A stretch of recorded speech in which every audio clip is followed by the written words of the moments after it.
Hello everyone, good morning.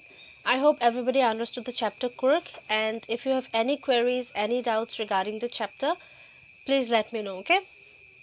Today, let's begin a poem, Amanda, written by Robert Klein. So, the poet Robert Klein is an Australian writer and she's famous for her children books, okay? She is famous for the child fiction and some of the poems regarding children. In this poem also, like all her works, Klein introduces a child character, and as the title goes, the name of the character is Amanda. Okay, so through the character of Amanda, Klein portrays a world of the children where the child is constantly restricted by her parents or her elders, like as we all have experienced during our childhood, that our parents or elders always tend to say that don't do this, don't do that, don't go there, don't wear this, and lot of other stuff. Similarly, this character Amanda also faces similar circumstances where her parents or her mother constantly tells her not to do this, not to do that, okay, don't sit like this, don't talk like that, and such. So in this poem, we are introduced to the world of a children where the child will tell her own problem. The voice of the child is the voice of the poet here. Okay, so the narrator begins the poem by some of the restrictions that Amanda's mother puts on her. I hope all of you can relate to the voice of the child, because I think at one or the other point of life, all of us have experienced these things. So the poem begins by some of the challenges that the poet says that these children faces. Okay, and we can say that these challenges or the things that Amanda's mother points out in her experience points out to Amanda, and the restriction that she faces are these are not only some characteristics of a good conduct, but also some of the norms set by the society. Because say in the very first paragraph, her mother tells us that don't bite your nails. Okay, so biting our nails is harmful for our health. I can understand at least that if we bite our nails and if it goes into our stomach, it will create problem. Okay, it will create health issues, will suffer abdomen pain. But what about the sitting posture? In the very first paragraph, her mother tells her that don't hunch your shoulder, and then in the third line she says that stop slouching, or don't slouch and sit straight. So what can we make out of this? Don't slouch means লেজিলি নবহিবা, মানে আমি যে আৰামত বহি থাকোঁ কেতিয়াবা ঘৰত, যে আমি কাউচত আৰামত বহোঁ, সেইটো স্লাউচিং পজিশ্যন। অ'কে, এতিয়া আমি যদি ঘৰৰ ভিতৰতে স্লাউচিং পজিশ্যনত বহি থাকোঁ, can it create any problem? I don't think so'. Yes, in formal meetings, in formal environments, we should sit formally, we should sit straight, but I think in some situation we can prioritize our comfort, of course. And then don't raise your arms, this hunching position, don't raise your arms. Why? According to me, this is also a norm set by the society, because I think at least the girls have faced these things once in their lifetime, like এনেকে নবহিবি, মানুহে কি ক'ব, ভালকে থাক, ভালকে ব, ঢাকি থাক, and all this, all of us has faced this. So in the very first paragraph, we are witnessing a situation where the child psychology is challenged, because children can never understood these things. They will obviously question you, why I need to sit like this, why? And obviously the parents have no answer for this.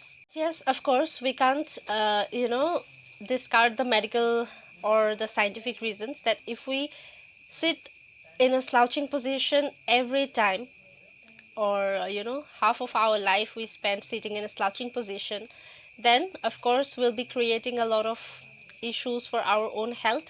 We'll face back pain, we'll face a lot of other issues. But yes, of course, sometimes if you want to stay cozy, you can sit like that. So when Amanda faces all these challenges or all these questions, she imagines that now, because of these challenges or because of these norms, Amanda imagines herself to be free from all this restriction, away from her home, away from her parents. She imagines herself as a mermaid living in an emerald sea. Emerald sea means, emerald green mean কৰিছে, okay, like a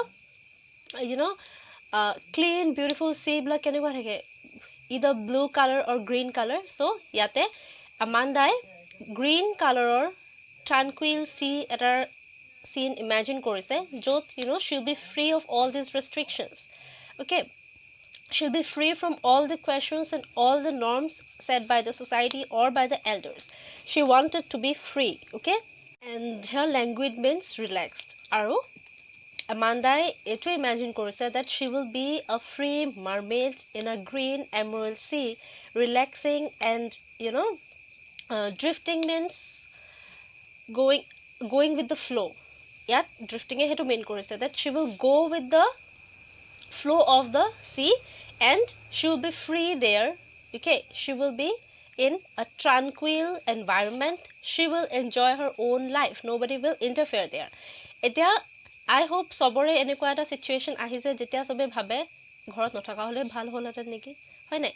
That we'll stay away from this house, we'll stay away from this society and we'll be happy, we'll be free. But do you really think that this is the solution?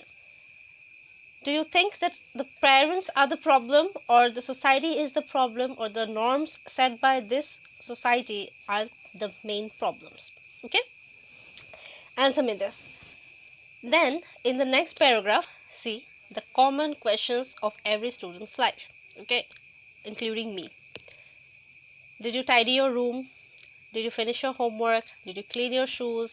And a lot that we can include. Did you clean your bed? Did you tidy your study table?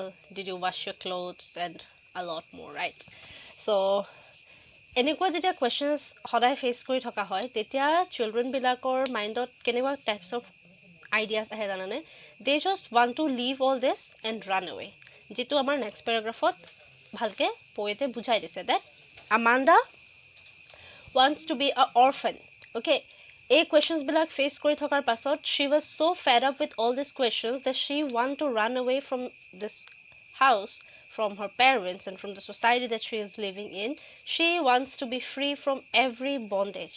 Okay, for which she wants to be an orphan. She feels like if I would have been an orphan, I would have never had to face all these restrictions. She wants to be free like a bird. She wants to roam around on her own. Okay, she is fed up with all the instructions of her parents. Now, mother wants to keep everything neat and clean, but on the other hand, Amanda wants to, play with dirt, dust. Okay, you can see in this paragraph that she wants to imprint her footprints in the beach. Okay, her footprints of the bare feet in the sands in the beach. And she says that silence is golden and freedom is sweet. Silence is golden means that এই যে instructions বিলাক continuously দি আছে Amanda's mother, this is boring and this is in a way a torture. But if she goes away from all of this, she will be in a silence, in her own solace. Everything will be golden, everything will be precious and pious. Okay, and freedom is sweet. Of course, everybody wants to be free, but what do you think? The freedom that Amanda wants, will it lead to a sweet life experience or her life will be devastated? Think about it and of course discuss among yourself. No need to tell me because I'll give my own questions. So yalage buji pala ki kolo? It's very simple. The poem is very simple and very interesting according to me. At least I feel this and I hope everybody can relate to this. because চবেই এনেকুৱা phase এটা নহয় এটা আমি লাইফত এটা time এনেকুৱা পাৰ কৰিছোঁ য'ত আমি এইখিনি ফেচ কৰিছোঁ আৰু মেবি আমাৰ চবৰে মনত এবাৰ হ'লেও আহিছে ডেট ইয়াৰ পৰা গুচি যোৱা হ'লে ভাল আছিলে হয়নে so' this is what Amanda is feeling and this is what child psychology is all about okay child চাইক'লজিত এইবিলাকে হয় ডেট পেৰেণ্টছে কেনেকৈ ট্ৰিট কৰে আৰু চিলড্ৰেনৰ মনত কেনেকুৱা ইম্প্ৰেঞ্চ ক্ৰিয়েট হয় তাৰ পাছত understood okay let's end here for today we'll continue the rest tomorrow